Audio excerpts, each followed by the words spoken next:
great guest for us today, and we have Boyce Johnson, who is the digital media supervisor at the city of Madison, and he is also on the board of directors of Wisconsin Community Media. Boyce, nice to see you today. Thanks. Well, let's get started. How did you get involved in community media? Well, it goes back to when I was in high school. I grew up in a small town in Minnesota, and this is in the 1980s. Cable franchise came in probably in around 83, and by about 85 or so, 85, 86, when I was like 15 or 16 years old, I was approached by the AV guy in my high school, who was also my neighbor, because I was hanging out in the computer labs, and I was into technology and things like that. And he asked if I was interested in television. So I was interested in setting up some equipment because someone in my hometown apparently knew enough about telecommunication law that they had the cable company provide equipment to set up a studio and some equipment to do remote recording and a budget, an annual budget that went through the school district's community education division. So, but no one used it. So there's basically a bunch of equipment in boxes being stored in some corner of the high school, and then there was a line item in the budget, but no one had making any use of it. So I unpacked all those boxes and got some of my friends out of study hall to help out, and we basically built a PEG channel from the ground up. So when did you come to Madison? 1989. So let's hear about the city channel. What goes on at the government city channel in Madison? So prior to the pandemic changed everything. But prior to that, we did a lot of media or a lot of meeting coverage, which is pretty standard. So I guess to look at it structurally, I'm in the IT department, and my team is the media team. So Madison City Channel is only one of our functions. So we also do video production that is destined directly to social media or that's simply used internally. We do streaming media. We do audio visual support. So we're setting up AV systems in meeting rooms and conference rooms and things like that. We do still photography. We do digital signage. We do all kinds of things, including operating a cable television channel, which really we don't even think of necessarily as a cable television channel anymore. Yes, it does go out to 2 cable systems currently, but it also goes out to over-the-top systems. We go out to Apple TV as well as Roku, both as a scheduled, just kind of, as it goes, television channel, as well as offering our content on demand. Okay, so let's talk about the pandemic. So how did that change the operating the channel? Sure. Well, I mean, we no longer have in-person meetings, so we had to come up with a way to not just cover, but also to facilitate and just to allow to happen meetings of. At the time, we started 103 city boards, committees, and commissions, and their sub-bodies, their subcommittees and their working groups. And of course, they all wanted to meet. Each one of them thinks they're more important than the last. So it was a challenge to immediately say, okay, how are we going to do this? What products are we going to look at? What are our selection criteria? We immediately met with the city attorney's office, with the mayor's office, with the common council office, and said, to city attorney, what do we legally need to do? What needs to happen in order to meet open records laws and public records laws? And a lot of that meant, at the time, things were moving very quickly. So that meant asking the State Department of Justice, what's your position on this? What qualifies? What counts? Things like public participation.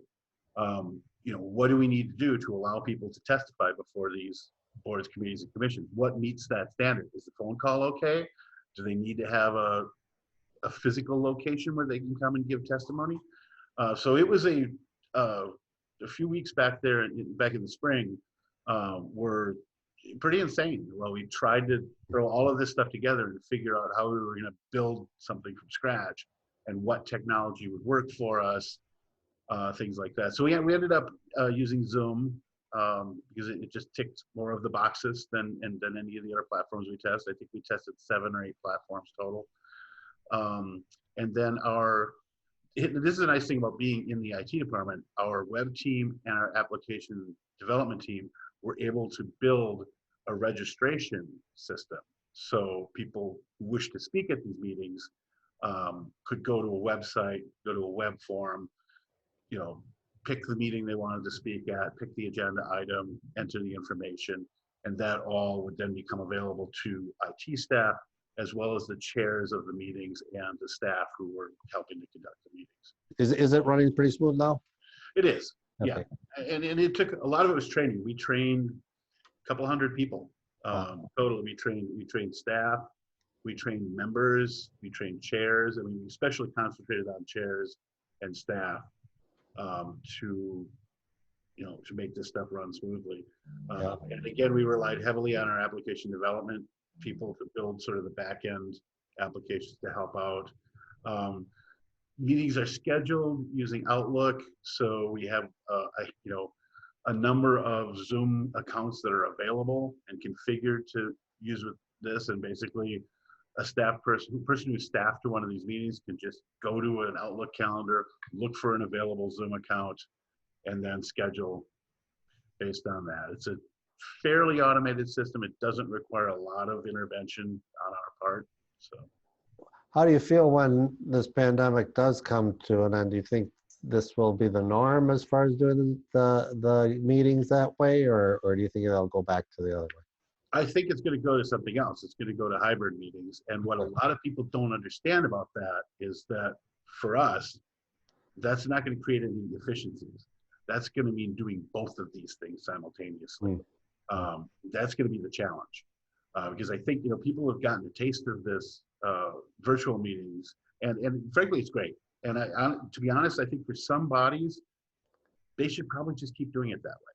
Some of the subcommittees and subcommissions, I don't see a compelling reason to have in-person meetings.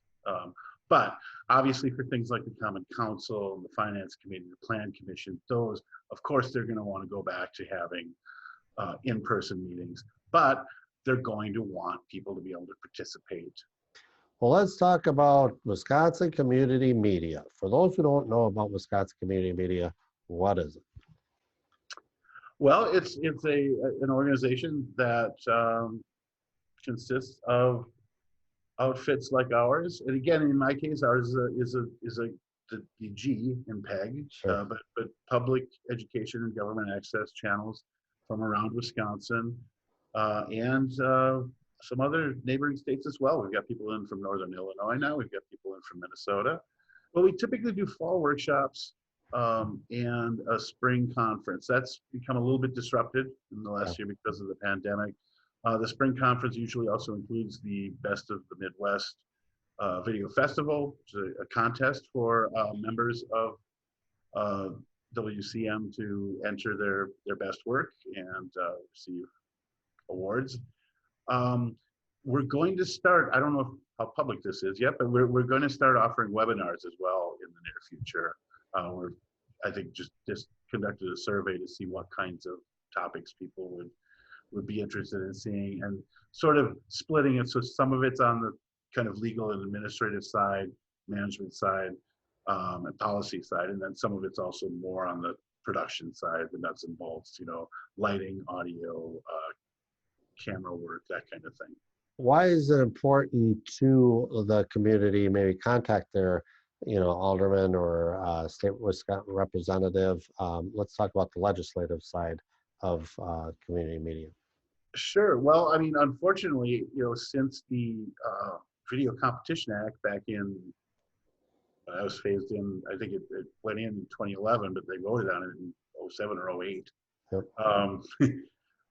Since that, there's very little, there's no longer any opportunity for municipalities to really have any say in regulating the cable television companies that carry our signals. And yeah, there are other distribution methods. Like I said earlier, I mean, our stuff, we pump up our stuff out over the top. We do streaming, but it's still important because these cable television companies are stringing their cables in our public rights of way. It's important that we be able to use that to transmit these channels to serve the public. So it's all of this now is regulated by the state very loosely. Companies can come in, they apply for a license, and they get it. So we would like to hopefully at some point start pushing that back in the other direction, maybe adding some legislation that can help further regulate the industry and perhaps create some funding. I mean, there used to be something called a PEG fee, a dedicated PEG fee. That went away under the Video Competition Act. The cable companies still have to pay a franchise fee in order to essentially rent the public rights of way and run the cables.